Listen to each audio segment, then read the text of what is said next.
This is a little bit of a tangent, but I was thinking the other day, why are video games so toxic? Like we play League of Legends, right? It's 5-on-5. I also play basketball. It's 5-on-5.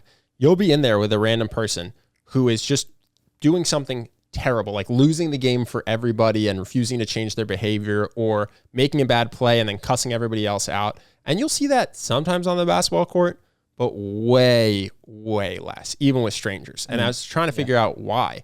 And it is the complete anonymity and distance just completely changes how humans treat each other. Because when you're in person, face to face, you have to look the person in the eye as you cuss them out, and you have to see their reaction.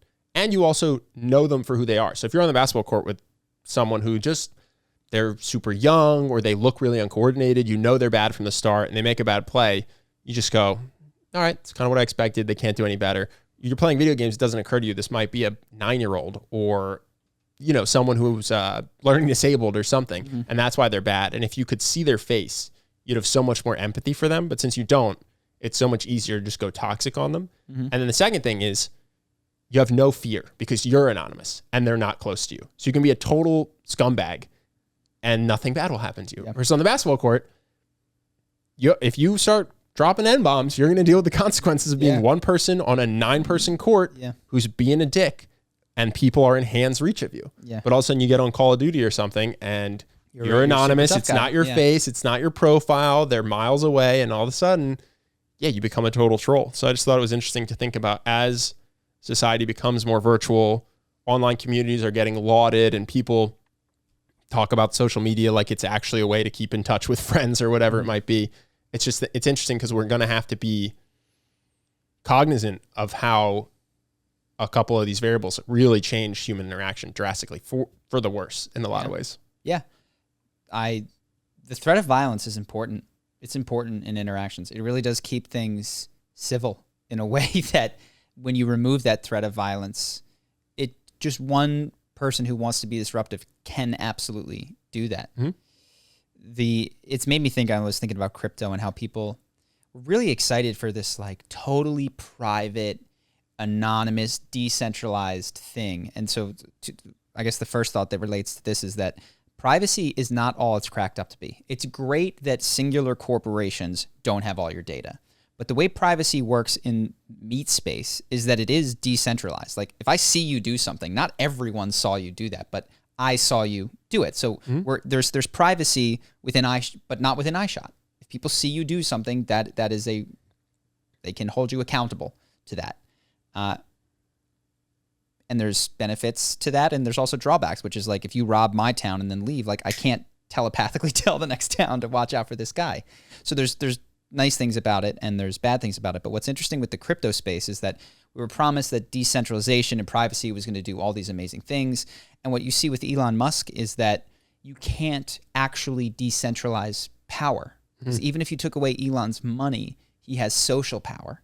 And all he has to do is say a few words and crypto can rise and fall 30%. And if he trades on either side of that, which I'm not sure that he did in this most recent up-down, but he easily could have. He easily could have bought and sold prior to his... I'm also not sure it's illegal to insider trade crypto because it isn't a regulated thing. So you can't. So he can't do that for Tesla, for instance. He can't sell a bunch of Tesla and then announce something bad the next day and then have it crash and then buy a bunch of Tesla back. He would go to jail for it, or at least go to trial for it. But I think he can with Dogecoin because there's no governing body to stop him. So this is what happens. Government sucks, right? Everyone hates the government. They're inefficient, they're slow, they screw shit up, they abuse their power constantly. Then you get into non-government spaces and you reinvent governments because they're so necessary. Dude, Chaz was so anti-cop, and then they made their own police force that would go into tents and invest, and they would interrogate people. They held people, I don't want to say hostage, but they imprisoned them and interrogated them. Are you with us? Are you really a Republican who's here to report on us? It's like, you guys, they're the anti-police people. You quarantined off a part of the city and now you have a police force. It took a day. So, and this is what happens. And I'm sure that there's more sophisticated libertarians, but the idea that just smaller and smaller government is the answer, I actually think is dead wrong. I think but for better and worse, the future of civilization is with more government as we get more interconnected, because it becomes so easy to screw shit up, for one person to screw shit up, and you need things that stop that. So I think I don't know what you're going to see with crypto, but if it's left to be the wild, wild west, what you're going to see is an even more dog eat dog, the winner takes all world than you have seen in regular capitalism. You'll just see all the worst things you'll just see all the outlawed things in the stock market is what you'll see. If this is an unregulated stock market, because it's, to date at least, and I like crypto, I own crypto, but to date it isn't yet what it's supposed to be, which is a roughly flat currency. Like Bitcoin can't be the future of money if it's jumping around. It has to stabilize to serve its purpose. Otherwise it can't be a store of value. And so for now, it's not that. It's a speculative investment. You'll just see everything that's illegal in stocks happen that's not illegal. You'll see Ponzi schemes. You'll see insider trading. You'll see pump and dumps. We've done this. We've played this game, and then we made them all illegal in the stock market. And so now you have a thing that's exactly like the stock market, but unregulated. It doesn't take Nostradamus to tell you what's going to happen. All the things that were made illegal because people were doing them to get rich are going to happen in crypto. Yeah. And I'm not saying that Elon will do this or is a bad guy, but it would be very easy for him to purchase $1 billion worth of Bitcoin and then announce that Tesla accepts Bitcoin, and then to have it go up, and then to sell Bitcoin, and then to announce that he is going to be working with the Doge. Like, those are the movement of the markets are very predictable. Well, it might be illegal for Tesla to do it, but he can definitely do it as an individual with Dogecoin. He can definitely say buy a bunch of Dogecoin, say Dogecoin to the moon for 3 weeks, sell a bunch of Dogecoin, and then say, I don't like Dogecoin anymore. I'm on Team Ethereum. And then buy more Dogecoin and say, that was a prank. I'm all about Dogecoin. Yeah. So that's all. I think my prediction, and maybe I don't understand the technology and it breaks the rules of how humans have interacted because there's some sort of blockchain thing that I don't get. But yeah, you're gonna really want governing bodies, and you're gonna want non-infinite privacy in how this stuff is transacted and conducted. And that's no knock to crypto. I own crypto, and my plan is to never look at it and to sell it in 10 to 100 years. I looked at it the day before it crashed, and then it crashed. Did you buy more? No, I didn't. Oh. I'm gonna just keep what I have.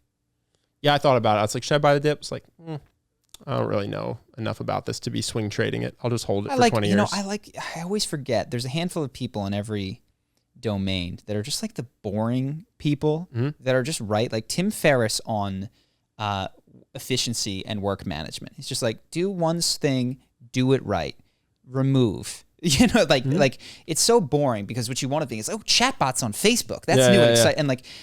And the guy in investing is Warren Buffett. And he's just like, find undervalued assets, usually companies that produce a good, and purchase them. And buy something that you'd be comfortable never selling. And don't force yourself to buy. And he was talking about SPACs. He's like, the problem with SPACs, amongst others, is that if they don't make a purchase within 2 years, the manager gets no fee and all the money is returned to the investors. It's like, I'll find you a company in 2 years. I don't know that it'll be a great one. It'll be the best I could do in 2 years. Yep. Yeah. View the long term, buy assets that you've done your due diligence on, you think will be around for a long time, so you're an actual owner of a thing. It's just so unsexy, so boring, and he's the GOAT. He's the GOAT, and he's done it for the longest amount of time. And, next up, you're watching Dave Portnoy. Yeah. Did he buy calls on GameStop, though? I'm disinterested in his advice. You didn't just see Dave Portnoy do the SafeMoon thing? No. Never mind. We don't need to talk about it. It's SafeMoon's the one that crashed, right? It's lame. Yeah, he's trying to pump and dump a coin, basically, and he's admitting that it's gambling. But given his performance with GameStop, where he bought and sold and then announced, I just like anyone who follows this guy is asking for him to juke you around and screw you. So he basically invests in SafeMoon, goes on, uses his platform to pump up SafeMoon. When it's time to sell, he will make the video after he sells it. I fucking promise you. Yeah. So don't follow him. Hope that you guys enjoyed that clip. If you want to see more like this and have us do more podcasts, we are 100% funded by our generous patrons. And if you'd like to contribute, there's a link in the description, and we'll have one pop up on the screen right here so that we can do more podcasts where we have fun conversations and hopefully some deep ones like this. Either way, hope that you enjoyed the video, and I will see you in the next one.